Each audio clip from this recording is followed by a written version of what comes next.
ہمارا آج کا موضوع ہے مغربی تنقید، بالخصوص ارسطو، آرنلڈ اور ایلیٹ۔ جب ہم ان تین نقادوں کا جائزہ لیتے ہیں تو ہمیں مغربی تنقید میں خاص طور پر دو حصے نظر آتے ہیں۔ پہلا حصہ جو ہے وہ ہے یونان کا دبستان تنقید یا یونانی تنقید، دوسرا انگلستان کا دبستان تنقید یا انگلستانی تنقید بھی کہا جا سکتا ہے۔ تو انگلستانی تنقید یا انگلستان کے دبستان کو دو حصوں میں بھی تقسیم کرتے ہیں، ایک 18ویں صدی سے پہلے اور ایک 18ویں صدی کے بعد۔ بہرحال جہاں تک یونان کا دبستان تنقید ہے تو اس میں ویسے تو سقراط، افلاطون اور ارسطو یہ تین فلاسفر خاص طور پر معروف ہیں، اور تینوں کا حوالہ جو ہے یہ قبل مسیح سے ہے۔ سقراط 469 قبل مسیح سے 399 قبل مسیح، کیونکہ قبل مسیح کا سال الٹا چلتا ہے، اس لیے 469 سے شروع ہوگا اور 399 پر جا کر ختم ہو رہا ہے۔ اسی طرح ہم دیکھتے ہیں افلاطون کو، تو افلاطون جو ہے وہ 429 قبل مسیح سے یعنی قاف میم سے 347 قاف میم تک اس کا عہد جاتا ہے۔ اور یہ افلاطون جو ہے اس نے ارسطو سے بھی پہلے فن تنقید کی جانب توجہ دی تھی، لیکن اس نے شاعروں کو سوسائٹی میں کوئی مقام نہیں دیا، بلکہ اگر یہ کہیں کہ شاعری پر اس نے کئی اعتراضات اٹھائے تو غلط نہیں ہوگا۔ افلاطون کا شاگرد ارسطو جو 384 قبل مسیح سے 322 قبل مسیح کے عہد میں زندہ رہا، اور اس کے بارے میں یہ کہا جاتا ہے کہ افلاطون کا شاگرد ہونے کے باوجود اس نے افلاطون کی شاعری پر جو اعتراضات تھے ان کا مثبت جواب دیا۔ ارسطو نے شاعری کا دفاع کرتے ہوئے اس کی اہمیت اور ضرورت پر زور دیا، اور اس نے ایک اپنا نظریہ بھی پیش کیا جس نظریہ کو المیہ کا عنوان دیا جاتا ہے۔ المیہ یعنی ٹریجڈی، اردو میں آپ اسے حزنیہ بھی کہہ سکتے ہیں، یعنی حزن کے حوالے سے۔ تو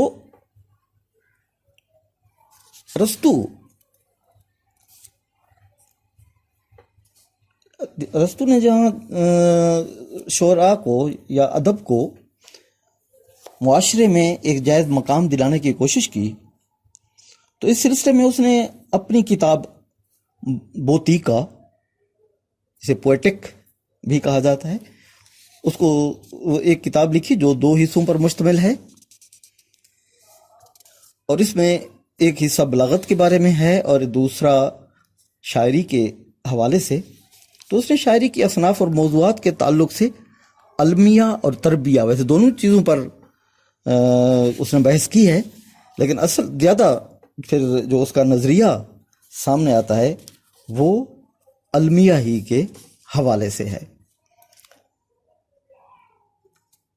گویا ارسطو ایک ایسا نقاد ہے کہ جو فن شعر کے محاسن، معائب اور خصوصیات شعری کا تعین کرتا ہے۔ اس نے ڈرامہ کے حوالے سے بھی یہ کہا کہ کلام گنجلک نہیں ہونا چاہیے اور نہ وہ موضوع سے ہٹ جائے، یعنی خیال کے تکرار اور عدم لطافت سے گریز کرنا چاہیے۔ الفاظ مربوط ہونے چاہیے، یعنی ان کا آپس میں ربط ہو۔ الفاظ کی تراش خراش اور صرف و نحو کے قواعد کے مطابق جملے لکھے جائیں۔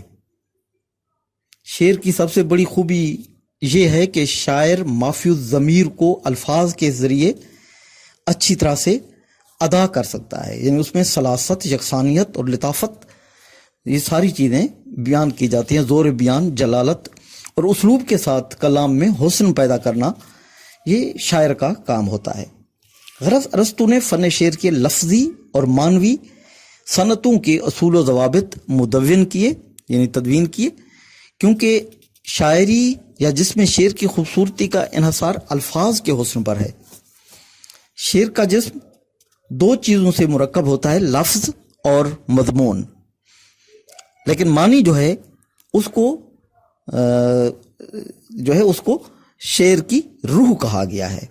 وزن اور بحر شعر کے بالوں پر ہیں، اور شعر میں پائی جانے والی مختلف صنعتیں جو ہوتی ہیں، جسے علم بدیع بھی کہا جاتا ہے، علم بدیع کے حوالے سے، تو یہ صنعتیں، ان صنعتوں کو زیور کہا گیا ہے۔ تو گویا شعر کا حقیقی حسن صرف الفاظ اور معانی تک محدود نہیں، بلکہ الفاظ اور معانی جو ہیں ان سے بڑھ کر یہ ہے، جس کا اظہار صاف اور واضح طور پر عام الفاظ میں نہیں کیا جا سکتا، بلکہ وہ یہ کہتا ہے کہ حقیقی شاعری کا دار و مدار شعر کو، یعنی بغیر شعر کو شعر کہے نہیں کہا جا سکتا، یعنی شعر کو اگر شعر ہم کہیں گے تو پھر حقیقی شاعری ہی اس کو سامنے لایا جا سکتا ہے۔ اس حقیقی شاعری کا دار و مدار جو ہے وہ شعر کو شعر کہنے پر ہے۔ یعنی ارسطو کے نزدیک شاعر کا معاشرے سے واقف ہونا ضروری ہے، یعنی معاشرے کی وہ عکاسی کر رہا ہو، جبکہ شعر کا اہم جز جو ہے وہ تخیل ہے، یعنی اس کا ایک خیال جو ہے وہ کیا ہے۔ مختصر یہ کہ ارسطو اسلوب، ندرت بیان، اظہار یا حیت پر زور دیتا ہے، لیکن وہ الفاظ کو معانی پر ترجیح نہیں دیتا، بلکہ دونوں کو اپناتا ہے، یعنی الفاظ کو بھی اور معانی کو بھی۔ یعنی شعر کا اثر جو پڑھنے والے یا سننے والے پر ہوتا ہے، اگر غور سے دیکھا جائے تو شاعر یہ کیف یا یہ اثر جو ہے یہ شاعری کی اعلیٰ ترین صفت اس کو قرار دیا جا سکتا ہے۔ تو گویا ارسطو کو یونان، یعنی اب ارسطو کو دیکھا جائے تو وہ قبل مسیح کا ایک فلسفر ہے، قبل مسیح کا ایک نقاد ہے، لیکن اس نے خاص طور پر شاعری کے حوالے سے جو نظریہ پیش کیا وہ ایک اہمیت کا حامل گردانا جاتا ہے۔ پھر ہم جب انگلستان کے دبستان تنقید کی بات کرتے ہیں تو اس میں ایک تو 18ویں صدی سے پہلے کا ایک دور ہے جس کو ہم ایک ارتقائی دور کہہ سکتے ہیں، لیکن اگر 18ویں صدی میں ہم دیکھتے ہیں تو اس میں کولرج، ورڈزورتھ اور میتھیو آرنلڈ، یہ تین شاعر بڑے معروف ہیں۔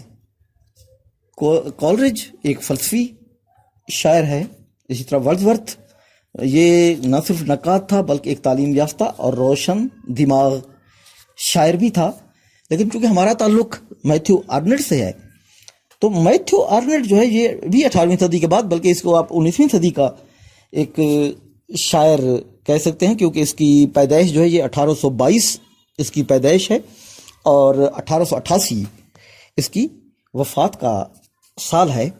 تو میتھیو آرنلڈ جو ہے اس نے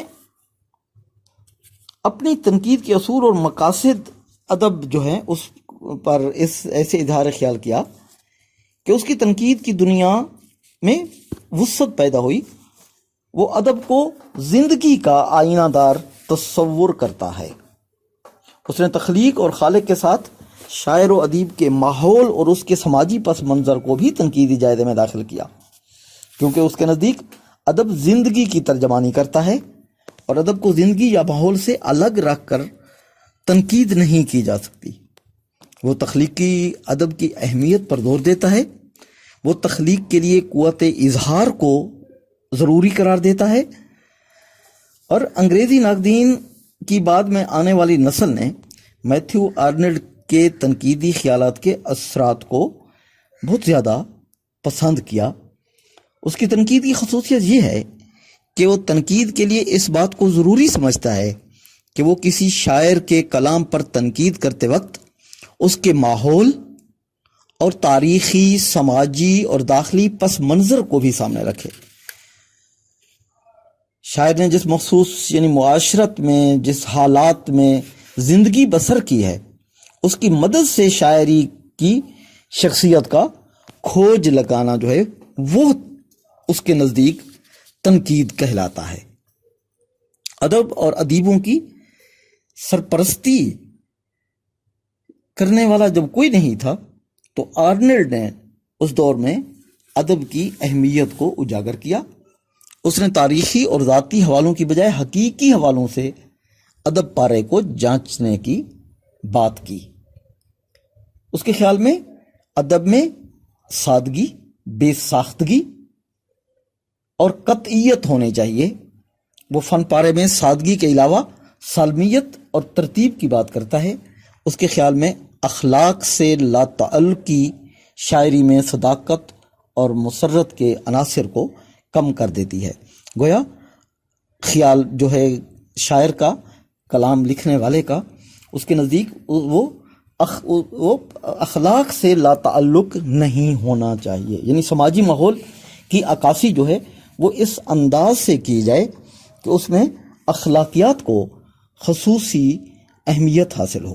یعنی شاعر زندگی کے مفہوم جو ہیں ان کو جس انداز سے وہ واشگاف کرتا ہے، اس انداز کے حوالے سے میتھیو آرنلڈ کی ادبی تنقید جو ہے اس کے اصولوں میں اصول صداقت خاص طور پر معروف ہے۔ ہم یہاں یہ بھی دیکھتے ہیں کہ ادب کے جو اس سے ہم اگر اس کو سامنے رکھیں تو گویا یہ بات ایک سامنے آتی ہے کہ اس نے آرنلڈ جو ہے اس نے تنقید کو سماجی حوالے سے دیکھنے کی کوشش کی ہے۔ اسی طرح تیسرے شاعر کی جو ہم نے بات کی تھی وہ ہے ٹی ایس ایلیٹ۔ تو ایلیٹ جو ہے یہ 1888 میں اس کی پیدائش ہے، لیکن اس کو ہم چونکہ 19ویں صدی کا آخر ہے تو اس لیے ہم اس کو 20ویں صدی کا اگر شاعر کہیں تو زیادہ بہتر ہوگا، کیونکہ بطور شاعر بھی اس کی جو شہرت ہے وہ 1917 کے بعد ہمارے سامنے آتی ہے، کیونکہ اور اس کی 1965 میں اس کی وفات ہوتی ہے۔ تو ٹی ایس ایلیٹ تنقید میں روایت اور ادب کے حوالے سے اپنا ایک نظریہ رکھتا ہے جسے خاصی شہرت حاصل ہوئی۔ ٹی ایس ایلیٹ نے تہذیب اور ادب کے حوالے سے تنقید کی ہے اور ادب کے اس حصے کو بطور خاص پرکھا ہے جس میں تہذیب کے ارتقاء کا سراغ ملتا ہے۔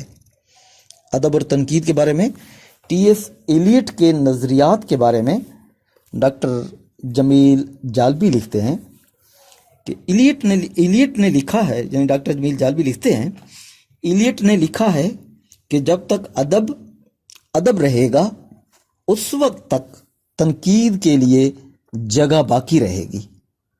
تنقید کی بنیاد بھی وہی ہے جو ادب کی ہے۔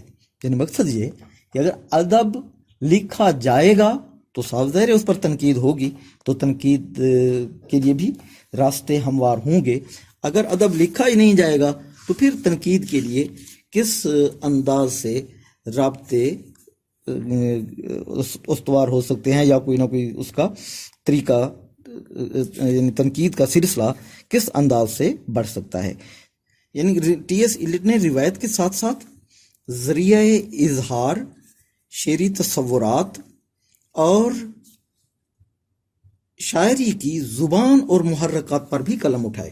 یعنی شاعری کی زبان اس قسم کی ہونی چاہیے جو سننے والوں کو متاثر کرے، یعنی کہ وہ اب صرف اس میں اپنی علمیت جگانے کی کوشش کرے، اپنی علمیت کی بجائے وہ سننے والوں کو کے لیے زیادہ اہمیت کی حامل ہو۔ یعنی ٹی ایس ایلیٹ نے دوسرے ناقدین کی نسبت اپنے تنقیدی مضامین میں روایت کا ایک ایسا تصور پیش کیا جس کے مطابق ہر کسی شاعر کی تعریف کرتے ہیں تو اس کی شاعری کے ان پہلوؤں پر زیادہ بات کرتے ہیں جس میں دوسرے شاعروں سے کم مشابہت پائی جاتی ہو.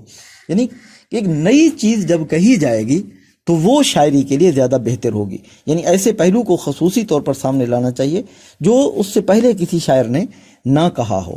یعنی اگر ہم روایت کی بات کریں تو اکثر صورتوں میں ایسا ہوتا ہے کہ شاعروں کی تصنیفات اور تخلیقات کا اعلیٰ اور منفرد حصہ وہی ہوتا ہے جو کہ صدیوں تک دہرایا جاتا رہے اور یاد کیا جاتا رہے اور صدیاں گزر جانے کے بعد بھی اعلیٰ تصنیفی حصہ تصور ہو.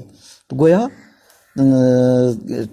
ٹی ایس ایلیٹ جو ہے وہ تاریخی شعور، تنقیدی خیالات اور تنقید کے منصب کو وضاحت کے ساتھ پیش کرنے کی کوشش کرتا ہے.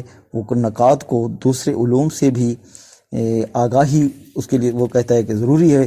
نقاد کے بارے میں بھی، یعنی شاعر کے ساتھ ساتھ نقاد کے بارے میں بھی اس نے اپنی رائے کا اظہار کیا. یعنی تنقید کا ایک منصب اس نے قائم کیا. تو تنقید کا منصب اگر ہم دیکھتے ہیں تو اس نے جو تنقید کے منصب میں جو باتیں کی ہیں وہ ہم نقاد کے فرائض ہم ان کو کہہ سکتے ہیں، یا نقاد کی خصوصیات ہم اس کو کہہ سکتے ہیں. یعنی وہ ذاتی پسند اور ناپسند کو تنقید میں برداشت، یعنی کہ جو ذاتی پسند اور ناپسند کو تنقید میں برداشت نہیں کرتا وہ ایک ادیب نہیں ہے. یعنی ذاتی پسند اور ناپسند جو ہے وہ سامنے نہیں آنی چاہیے، بلکہ تنقید ایک ایسی چیز ہو کہ جس میں یہ دیکھا جائے کہ تحریر کس قسم کی ہے. یعنی نقاد اپنی رائے میں اور تنقید میں کوئی ابہام نہ رکھتا ہو. نقاد کو دوسرے علوم سے بھی آگہی ضروری ہو. نقاد کو تازہ خیالات کو اہمیت دینی چاہیے. نقاد کو تاریخی شعور رکھنا چاہیے جس کی مدد سے وہ ادب کی جانچ پرکھ کر سکتا ہو. ان ٹی ایس ایلیٹ کے خیال میں تنقید شاعری کے محرکات، شاعری کے فوائد اور وظائف سے بحث کرتی ہے. تنقید اچھی اور بری شاعری میں امتیاز پیدا کرتی ہے. گویا ہم جب یہ دیکھتے ہیں کہ تنقید جو اس وقت ہمارے سامنے ہے تو اس کی بنیاد وہ کب پڑی، کیسے پڑی، تو اس میں ظاہر ہے کہ مغربی تنقید اور خاص طور پر اس میں یونانی مفکرین کا حصہ اور پھر انگلستان کے مفکرین جو ہیں، انگلستان کے جو نقاد ہیں، ان کا حصہ خاص طور پر اہمیت کا حامل ہے.